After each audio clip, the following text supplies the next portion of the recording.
Hi everybody, Steve here. Last week I talked about Creepshow, and I said I would come back this week and talk about Creepshow 2. This is an Arrow video release. Arrow is kind of like the British version of a Criterion.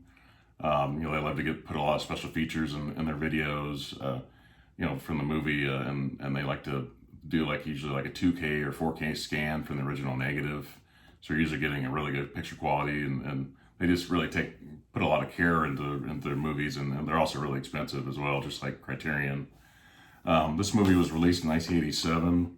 It was written by George Romero and Lucille Fletcher, and it's based on stories by Stephen King. If you remember, the original Creepshow was written by Stephen King and directed by George Romero, and this one is written by George Romero, and it's directed by Michael Gornick.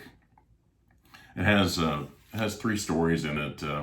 If you remember, the original Creepshow had 5 stories. It does have an opener and a closer, just like the original one did. And it's starring Tom Savini. He's a makeup artist. It's also an actor. You would have seen him at the end of the first Creepshow as one of the trash men picking up trash, and at the end of it. And he was also one of the bikers in the original Dawn of the Dead. And you would have also seen him in From Dusk Till Dawn as well. Like I said, it has 3 stories. This one's running at 92 minutes long. If you remember, the original Creepshow ran at about 2 hours long. But out of 3 stories, the one that most people like is called The Raft. Really great story. The second best one is called The Hitchhiker. And the third one is actually the first segment. It's called Old Chief Woodenhead. It's starring George Kennedy. You would know from the Naked Gun series, film series. But like I said, The Raft is I think the best out of the 3. There actually were 2 other stories that were going to be included in this, but they were cut out for budgetary reasons. Which doesn't make a lot of sense because the original Creepshow made money.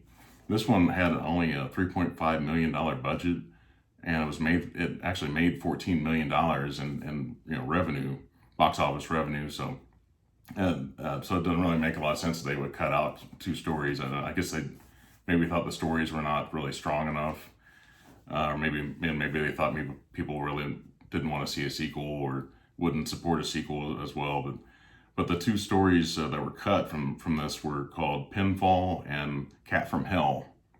So who knows how those went? I think one of them was actually used in the one of the Tales from the Crypt movies or TV show. I'm not really sure, but anyways, I really like this movie. That even it doesn't get a great film score from Rotten Tomatoes, but I'll give you some look at what it looks like in here. This is the Blu-ray. It's just 1 disc, and it has, of course, a reversible artwork, which is great. And they do that for all their Arrow does that for all their releases. It has that, and this is what the new artwork from the movie would be, and this is the original. So, usually you're going to pay a little bit more for Arrow, just like Criterion, just because it's considered to be like they call it a boutique company that it's just where they make, put a lot of care into it, and a lot of money into the packaging. So you're kind of paying for that, but I think it's worth it if it's a classic movie that you love, and you have it like on, an old DVD or something like that. It's worth upgrading this to the Blu-ray from Arrow, because I used to have this on DVD just a few months ago, and then I decided to upgrade it to this, and I'm really glad I did.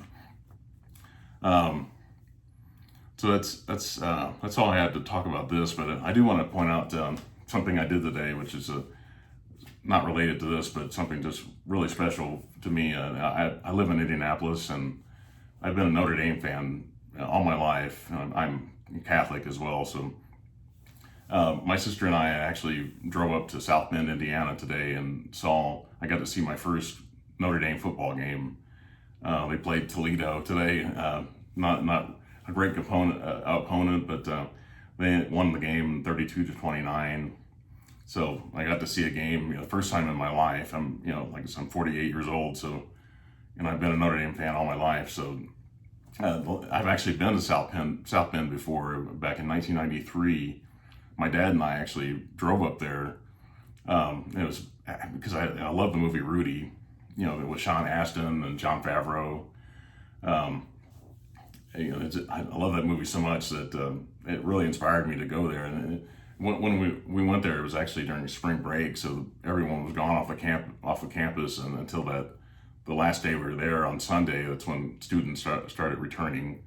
But obviously it was in the spring, so the football season wasn't happening. So I got to walk around Notre Dame Stadium at that time, just kind of see the campus, and it was great. But I've always wanted to see a game, and so finally I got to see a game, and they actually won. So, and I don't think this Notre Dame team this year is that great, really. Even though they're in the top 10 and ranking, they're gonna have to do a lot of improvement, make a lot of improvements just to kind of salvage the season. Even though they're 2-0, the two teams that they've beaten so far have not been ranked. Florida State last week, they had to win in overtime, and this, I don't think Toledo's not ranked. I don't know if they'll go on to be any good, but they gave Notre Dame a really good fight today, and Notre Dame took the last possession for them to win the game. So I'm just glad that my first game they actually won. So it would have been awful if they would have lost today, but I'm glad I went. Really glad I went. It's like about 3 hours away, or maybe just under 3 hours away. So my sister she's been to a game before, so it was just a real honor to just at least one time in my life to see a Notre Dame football game. Maybe I'll go again sometime in the future, but it was great. But please consider subscribing, and if you liked this video today, please consider putting a like on the video. It really kind of helps me out. So we thank you, and you have a good night.